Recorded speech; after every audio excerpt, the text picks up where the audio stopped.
Around the World Adventures is a beat-em-up game with limited scope and one specific purpose: kill everything. At the very game start, you are plopped down on a small circular planet, able to move left and right, and jump and shoot. Enemies begin spawning from your left and right, forcing you to mow down waves of poor, defenseless monsters as they rush towards you.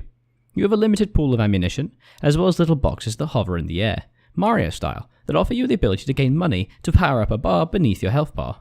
Once charged, you're able to execute a series of stupidly awesome attacks that destroy anything in your path, sometimes thrusting you all the way around the planet. The core gameplay is one of survival. Enemies are very easy to kill, but you in turn are also insanely squishy. You need to have fast reflexes to beat the enemies before they have a chance to hit you first. The key problem is the intense speed that new enemies spawn.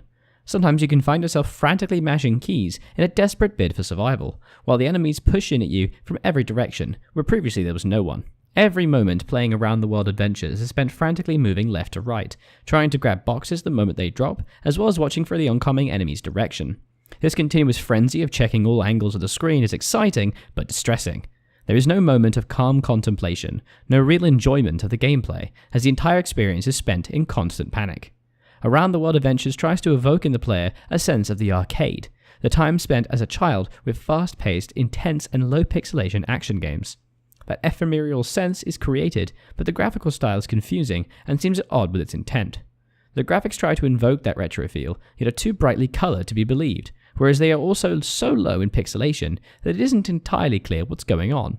Even in the combat, the only real thing actually going on in Around the World Adventures, you can't tell what's happening other than by looking at a rapidly depleting health bar. Besides that alert signal, it's very difficult to actually be able to tell what's going on at any one point. The graphical style is somehow both too retro and not retro enough.